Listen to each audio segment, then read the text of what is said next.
নমস্কার, আমি সর্বরী রুদ্র।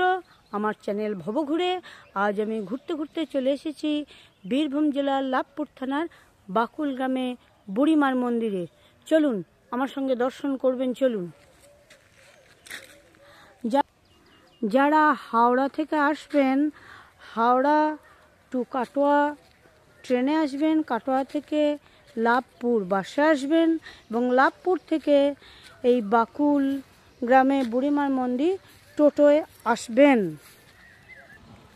দিগম্বর পাঠক ছিলেন লাভপুরের ফুল্লরা মায়ের সাধক, কিন্তু অন্যান্য সেবায়িতদের সঙ্গে তাঁর মতানৈক্য ঘটায় তিনি এখানে চলে আসেন এবং কোতল ঘোষার শ্মশান থেকে মৃতদেহ এনে এখানে সব সাধনা শুরু করেন। তিনি মারা যাওয়ার পর তাঁর স্ত্রী বামা সুন্দরী দেবী সেখানে ধূপধুনো দেখান ও মেরুলি দিতে থাকেন। তারা নিঃসন্তান ছিলেন, কিন্তু তাদের এক দত্তক পুত্র ছিল অহিভূষণ আচার্য। তিনি এখানে বাঁশের খুঁটি ও খড়ের ছাউনি দিয়ে মায়ের মন্দির প্রতিষ্ঠা করে পুজো শুরু করেন এবং নাম দেন বুড়িমার মন্দির। এইভাবেই তিনি তার পালিত মাকে সম্মান জানান। তারপর বছর 10-12 আগে সিদ্ধার্থ আচার্য টিনের চাল দিয়ে ইটের খুঁটি দিয়ে মন্দিরটি নির্মাণ করেন। আর এখানকার বিধায়ক অভিজিৎ সিং নিজে 5 লক্ষ টাকা ব্যয় করে এই মন্দিরটি, এখনকার মন্দিরটি মোটামুটিভাবে নির্মাণ করেছেন। চলুন দর্শন করে আসি। সাহিত্যিক তারাশঙ্কর বন্দ্যোপাধ্যায়ের বাল্য বন্ধু ছিলেন হেলারাম চৌধুরী। তাঁর বাড়ি ছিল এই গ্রামেই। বন্ধুর কাছে আসার সুবাদে তিনি প্রায় এই মন্দিরে আসতেন। তাঁর বিভিন্ন সাহিত্য উপন্যাসে বুড়িমার উল্লেখ পাওয়া যায়। তুর্কি আক্রমণের সময় হিন্দু দেবদেবীদের রক্ষার জন্য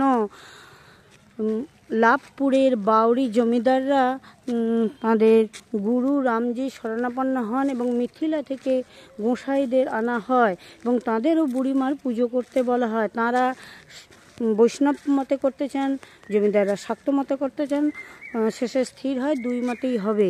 তাই মাকে পূজার আগে নিঃশব্দে বেদিতে তোলানো হয় বৈষ্ণব মতে এবং মাকে নামানোও হয় বিসর্জনের আগে বৈষ্ণব মতে নিঃশব্দে।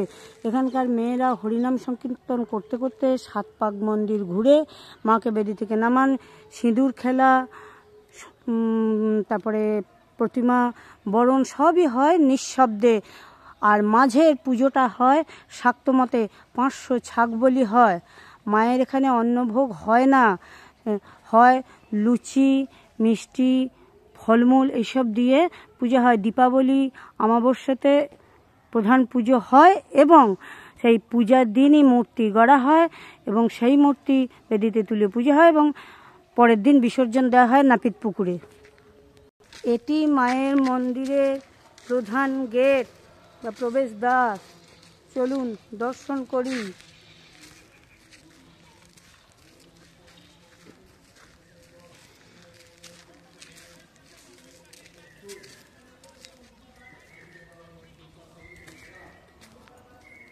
প্রবেশ করেই দুপাশে দুটো টিনের চালা বিশিষ্ট নাট মন্দির।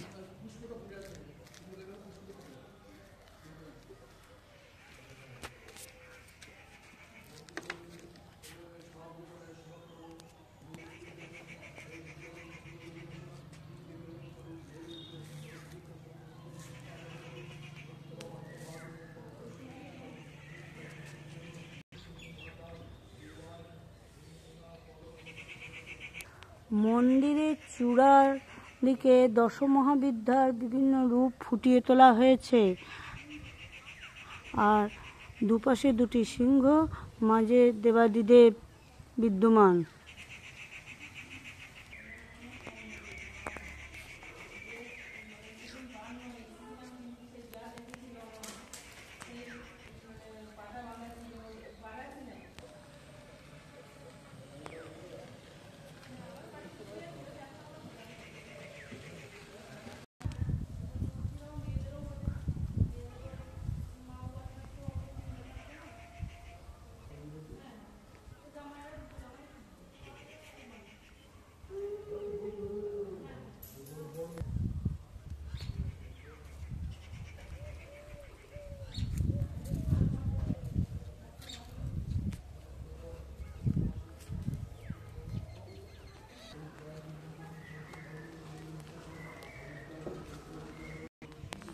বলির জন্য তসলা।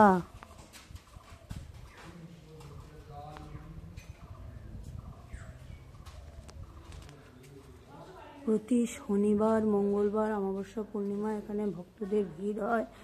তখন একটু তাড়াতাড়ি পূজা হয়, অন্যদিন একটু দেরি করে হয়, তবে মায়ের নিত্য সেবা এখানে হয়।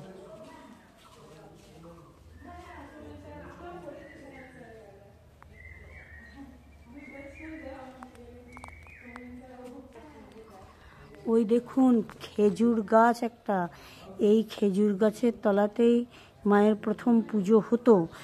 এখন মন্দিরটা করাতে ওই খেজুর গাছটা না কেটে মন্দির তৈরি করা হয়েছে এবং সমভাবে খেজুর গাছটাকে এখনও পূজা করা হয়।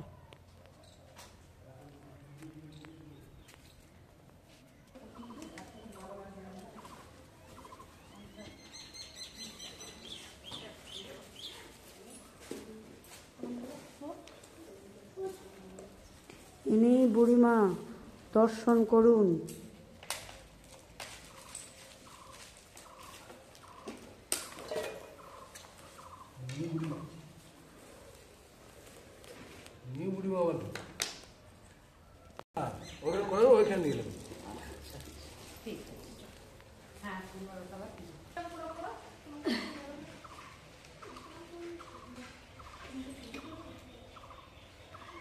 দীপাবলি অমাবস্যার সময় মায়ের যে মূর্তি, তার ছবি এটা।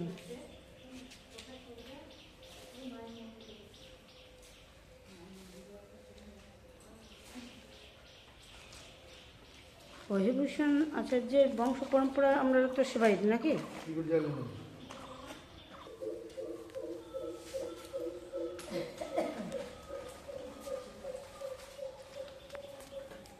এই খেজুর গাছের তলাতেই মা প্রথম পূজিত হতেন।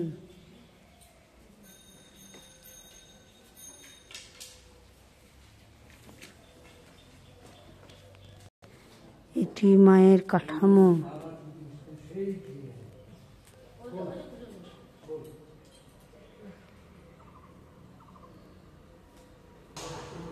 দেবাদিদেব মহাদেব।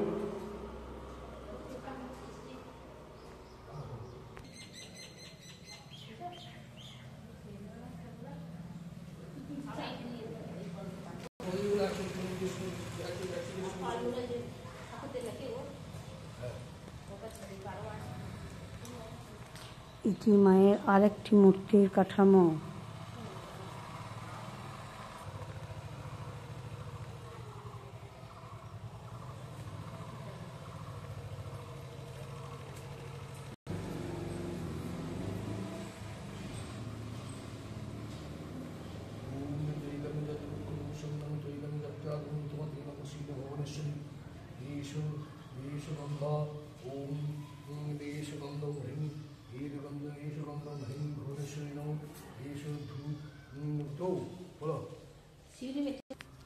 অহিভূষণ আচার্যের বংশধররা এখন এখানকার সেবায়িত।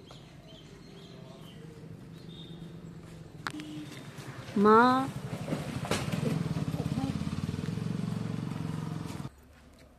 এখানকার সকলের ইচ্ছা পূরণ করেন, আর এখানে অনেক রোগ ব্যাধি সেরে যায় মাকে মনস্কামনা জানিয়ে পূজা দিলে।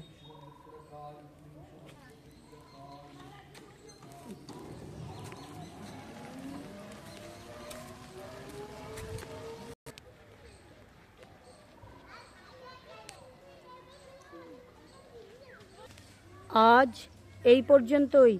আবার কোনো দিন ঘুরতে ঘুরতে আপনাদের সঙ্গে আমার দেখা হয়ে যাবে। ততক্ষণ আপনারা ভালো থাকুন, সুস্থ থাকুন, আনন্দে থাকুন এবং আমার সঙ্গে থাকুন। আর হ্যাঁ, আমার চ্যানেলটিকে সাবস্ক্রাইব করে দেবেন, ভালো লাগলে লাইক, শেয়ার ও কমেন্টস করবেন। শেষ পর্যন্ত থাকার জন্য আপনাদের অনেক ধন্যবাদ জানাই। নমস্কার।